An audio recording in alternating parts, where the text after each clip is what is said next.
Hoggie's beer reviews. Hoggie's beer reviews.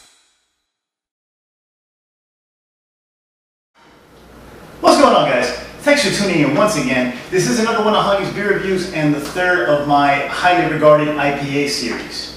First I did Pliny the Elder, which was really good. Then I did the Furious IPA from Surly, and that was pretty damn good as well. And now we have this. This is the West Coast IPA from the Green Flash Brewing Company in San Diego, California. One more time, take a look at this. I've never had anything from this brewery. I've just heard really good things about this IPA, and this came to me via a trade with my man Omar, Mid-City 29 Lunatic. What's up? He sent me the Pliny, and he sent me this. I requested both of them because I love West Coast IPAs, but I live in Florida and I just can't get a hold of stuff like this out here.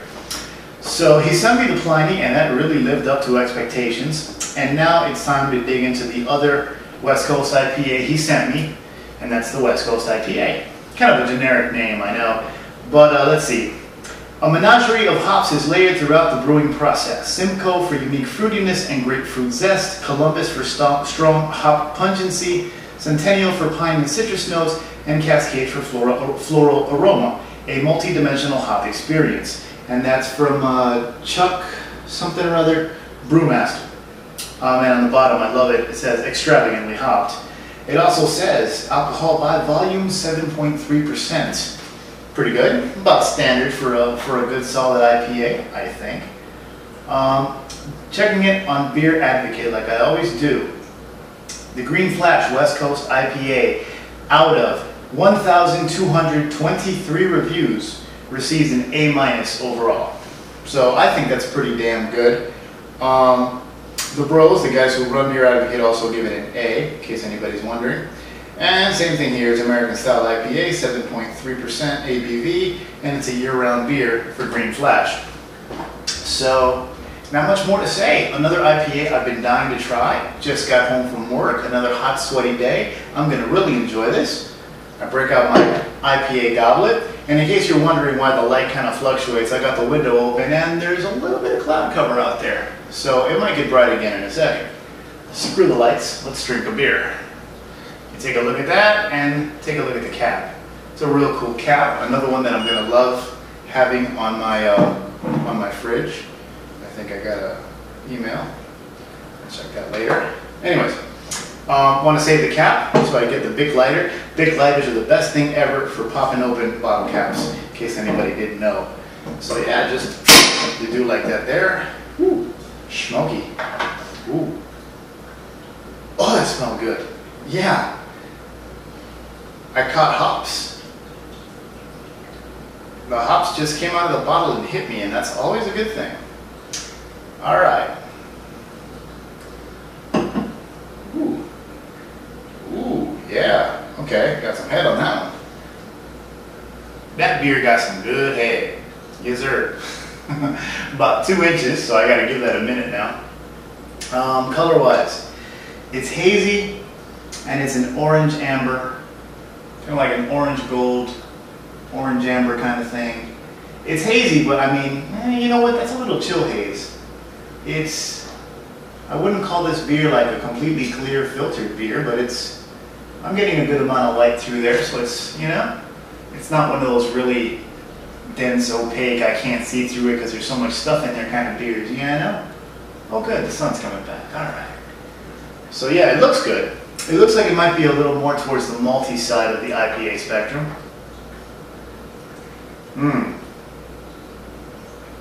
Yeah, some definite pine in there.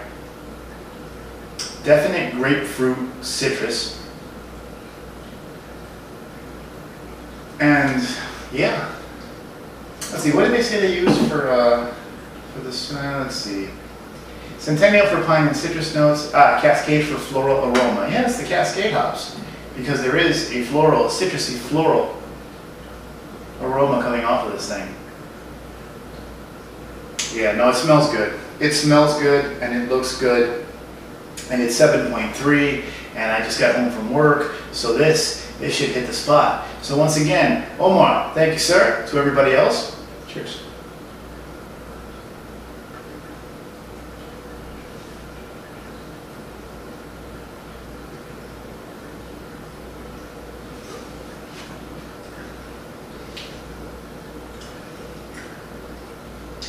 That's robust. I had to stop myself because I probably could have downed the whole glass right then and there, but then I said, oh yeah, this is a review. Can't do that. That's good. That's good. And this will get a little sweeter and maltier as it warms up because it has a definite malt body. You can taste that sweetness under the hops. This is resinous. This is more resinous than Pliny and Furious. Definitely you get that pine resin and that grapefruit bitter hop resin towards the end. Hell, it gets you up front too.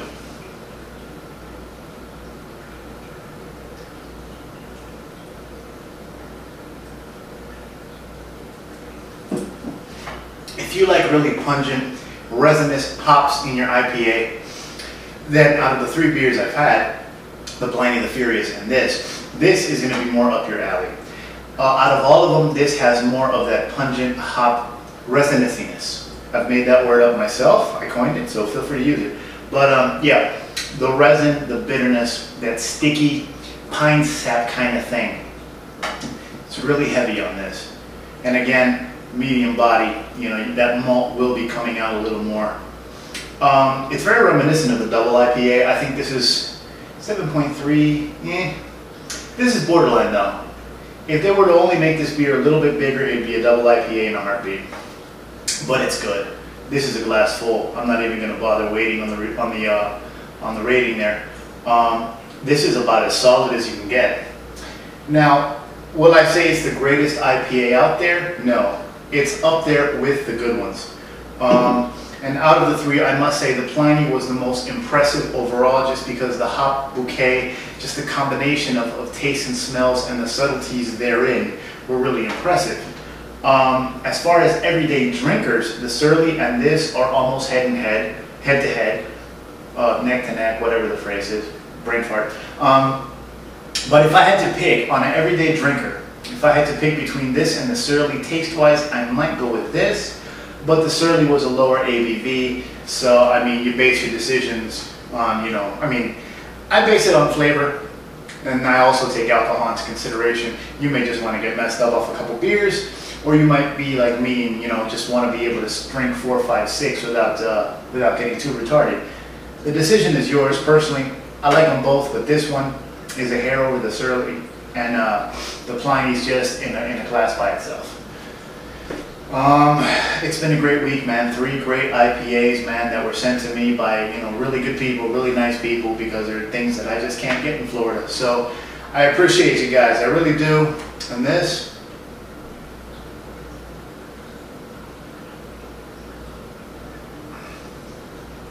is solid.